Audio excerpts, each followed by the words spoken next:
Well, a very good morning from wherever you're watching. This is the Candid Talk here on Herman Manyora's YouTube channel, and my name is Ivan Sokenyi. Welcome yet to another interesting episode of the Candid Talk, and today we are focusing on yet another beautiful county here. We're going all the way to Western Kenya, and we want to tackle the politics of Kakamega County.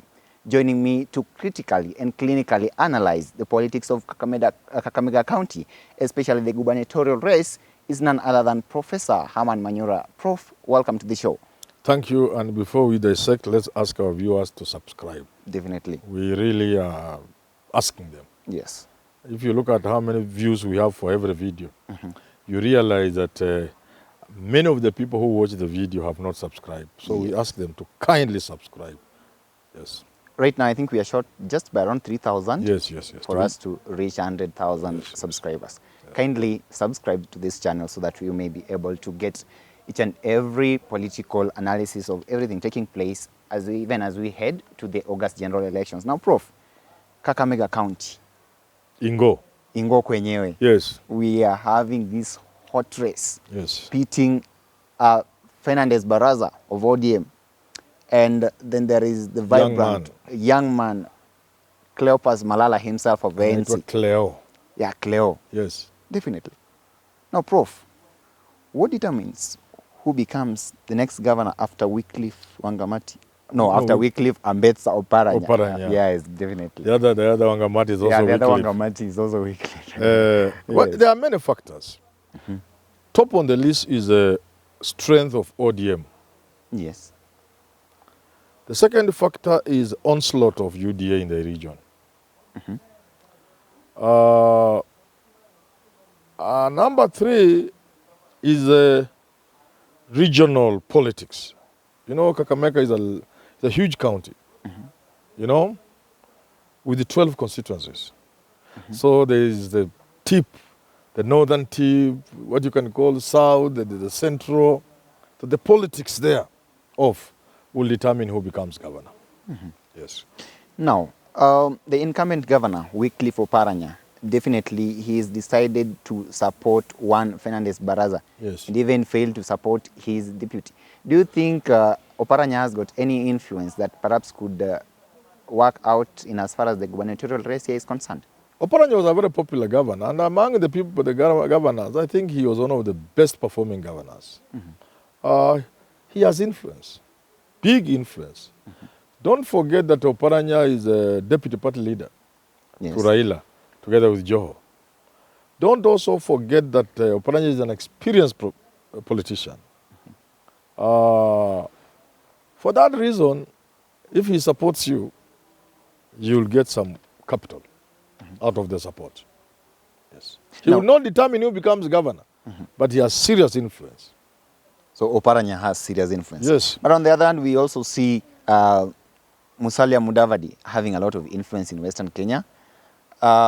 Senator Moses Masika Wetangula, all these people are affiliated to Kenya Kwanza, and all of them have weighed their support behind Cleopas Malala. You know, to dismantle a tradition is not easy. When the people traditionally vote in a certain way, something big must happen to shift. So I see many people just talking because they see boys running on the roadside with the UDS, hustler, what? Because the Western region, the Luya nation, is by and large an ODM zone, by and large. Yes. And the influence of Raila in this region is huge. To wish that away, well, you are allowed to, but I don't think it's wise.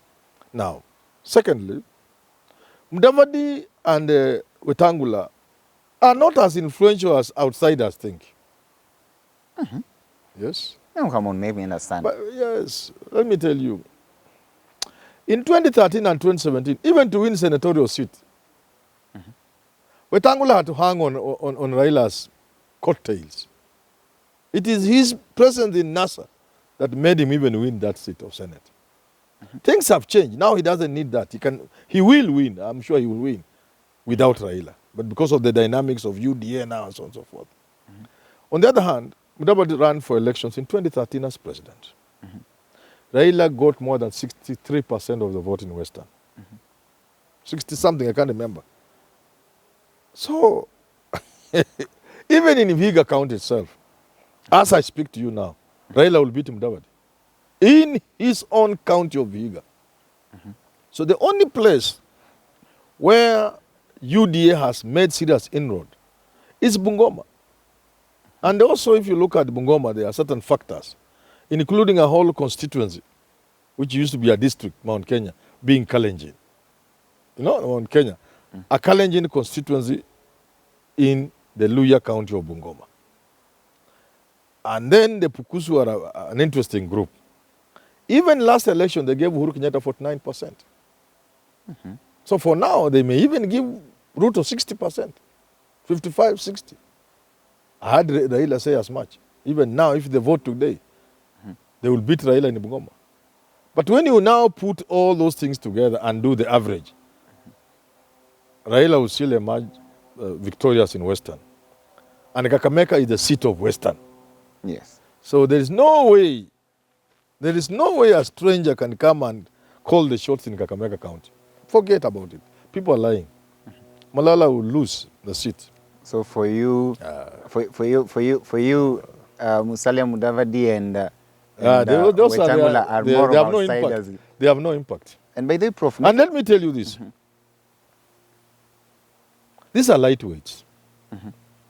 Actually weaklings. And I will explain to you. Yeah, and they are my friends, you know. And I respect them a lot. So why would you call them weaklings? But because they are weaklings. Even people have called them, have you called him Mudavadi, that kind of thing. You see, Mudavadi comes from Vihiga. If we call a rally in Mbale and Raila passed by, everybody would leave the rally and go where Raila is. You know, these are obvious things. I've been in a funeral one day. Raila came. Yes. There were the burial for the mother to Senator candidate. Raila was going somewhere because it was election time, sort of. So he was given a chance to address the mourners and leave. Everybody was following him. But now, please come back, and Mudavadi is seated there. If Mudavadi and Wetangula were the men they are pretending they are, if Mudavadi and Wetangula were the men they are pretending they are, and I'm challenging them, why didn't they fold their parties? Ford Kenya, tupa nje. ANC, tupa nje. Come up with one Luya party. Raila will go kneeling to them. Ruto will go kneeling to them. Who would have knelt to them? Please, support Raila. Why didn't they do it? Why did they go to Surugoi in the kitchen if they are men? I'm telling you, if Mudavadi and Wetangula were men, they would have folded their parties and formed one Luya's formidable party and fielded, including governors in Nairobi and everywhere, where Luyas are strong.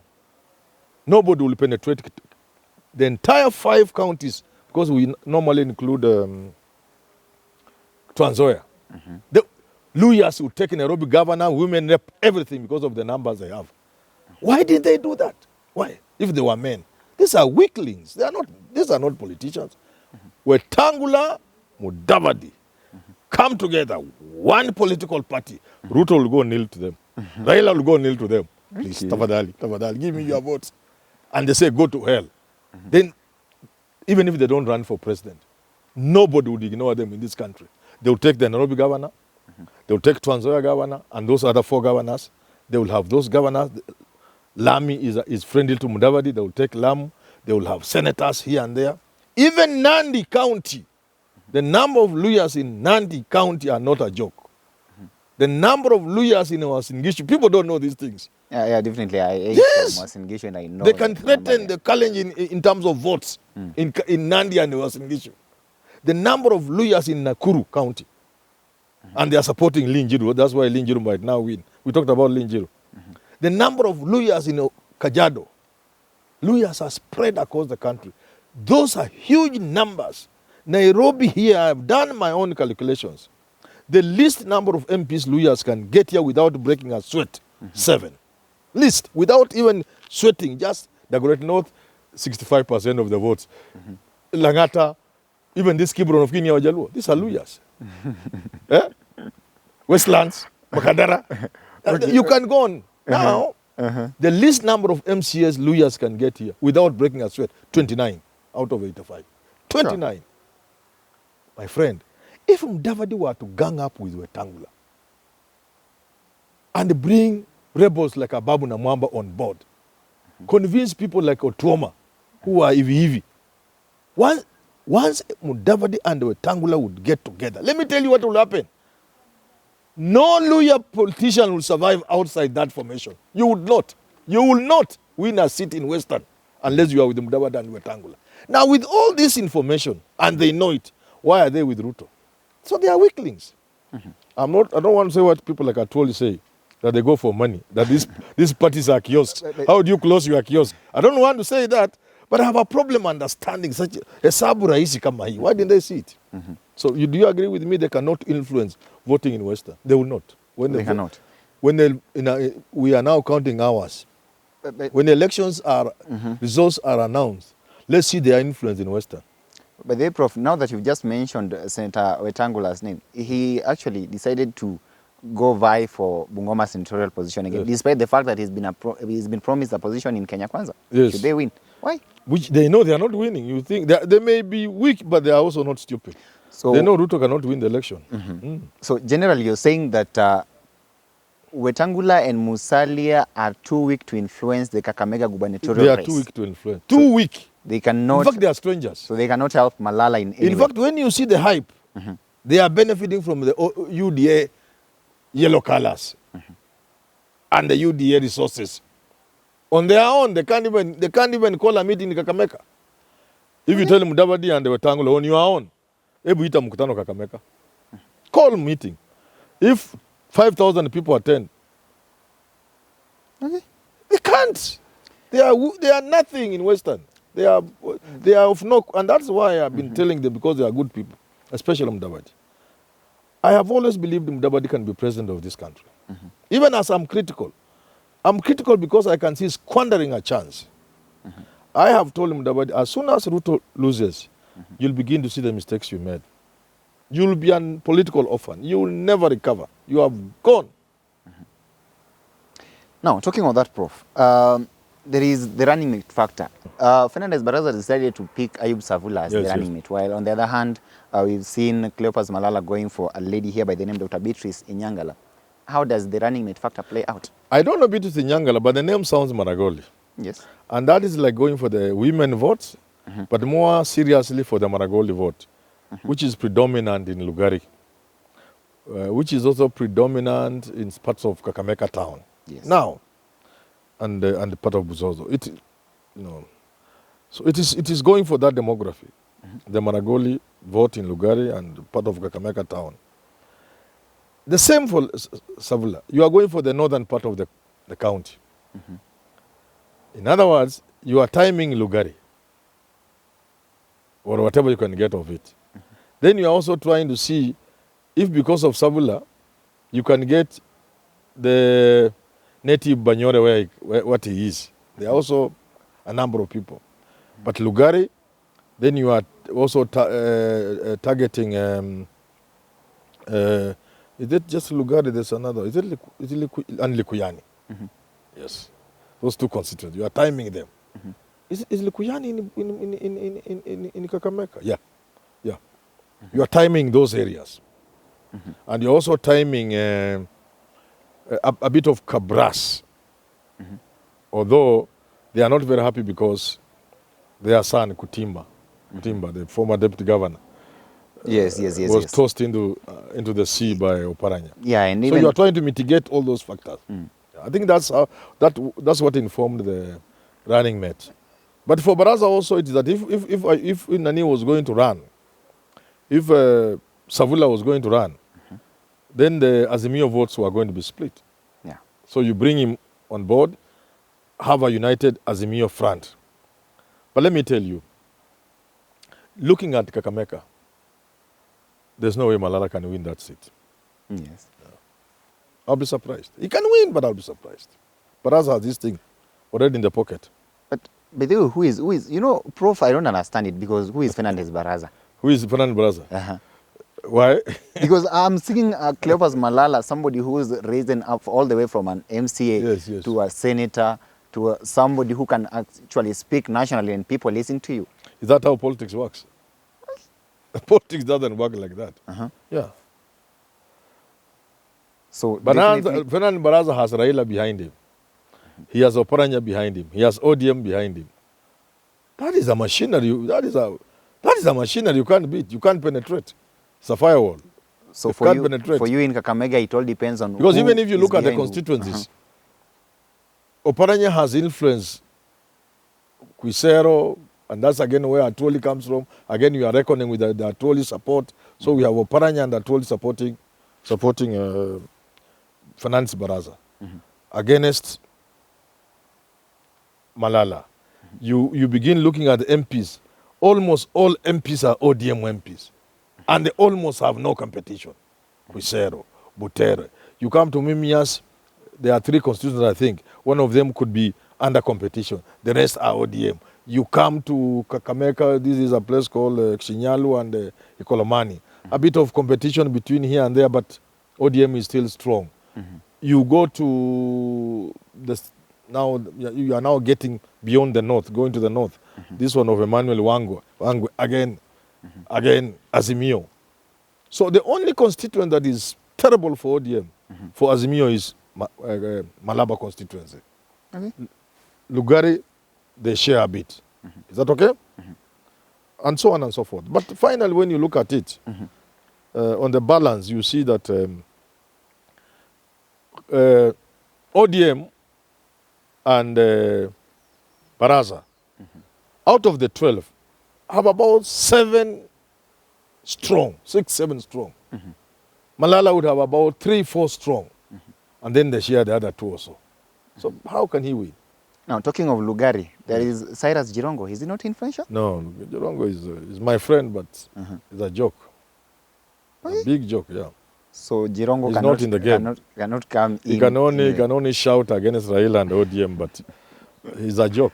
So He's a very good friend of mine. He's a very good man. I've never met a bigger gentleman than Jirongo. But for this game, he's a joker. So for you, Prof, it's a battle. The battle line is already drawn, Yes, and yes. it is pitching Kenya Kwanza versus Azimio. Azimio. And it all depends on who backs who and who is more influential. Because according to how I'm getting you, Yes. it's that Cleopas Malala is going to fail because those who are backing him are Stronger. He's an ODM zone. Yes. There are some MPs who are waiting to be sworn in. They may not have gone in and opposed, but they are already MPs. Nobody's fighting Aseka or Koisero. Nobody's fighting Tindimwale or Butere. You can go on because time is not good. You can on and go on. You got about 6 of them. They have already won. They are not even waiting for anything. And they are all backing Finance Baraza. Then you have the Raila support. You have the Oparanya outgoing governor support. You have the Atwoli support. How can Malala win? He may, except that I'll be surprised. Okay. Miracles do happen in politics. But this thing is Fernandez Baraza. He may not be a very good man, perhaps, but he will win. Despite the fact that, despite the fact that Cleopas Malala actually showed his interest quite earlier than even you can Fernandez start Baraza's. even. Ruto started a long time ago. Raila has just come and is taking this thing. And finally, the opinion polls are putting Fernandez Baraza way ahead of all of them. Correct. They know. I don't really want to go by opinion polls. Because you don't believe in them? Not that I don't believe that. You know, in Kenya, there are no things you can really go by. But they are a good indicator. But without opinion polls, with opinion polls, without opinion polls, Fernandez Baraza is the next governor of Kakamega County. Senator Boni Alwale, any influence? No. So For himself, he will win the seat. He'll be the senator. But the gubernatorial race, he's got no influence at all? No. Even him, he's not supporting Malala with the heart. He's only talking to public. But inside him, he knows he would have been the governor. If it was Khalwale, he was going to give Fernandez Baraza a run for his money. Because Khalwale is maturer, has more networks, understands the politics of the area, has more following. But this optics of Malala will not give him the seat. This is just optics. And he's not his own man. Again, you must also be able to stand on your feet. Even when you are being supported by Raila, Oparanya, and Atoli, and you are Fernandez, can you stand on your feet like a man? Fernandez Baraza can stand on his feet. If for something, from some reason, Ruto withdrew his support from Malala, he will collapse the same day. He will not even leave his house. He will call off his campaign. You know what I'm saying? Yeah. That could not be the case with Khalwale. He can stand on his own, with or without Ruto's support. And that's why he's winning this Senate seat without even breaking a sweat. Yeah. Now for you, Cleopas Malala can't win Out. the Kakamega gubernatorial. Well, definitely, I think that is a very good point to wrap up this conversation. But as usual, we say that please subscribe to Herman Manyora's channel here so that we may be able to reach 100,000 subscribers and get that silver button. Well, let me stop at this point. I've been your host, Evans Okinyi. Till next time, this has been the Candid Talk.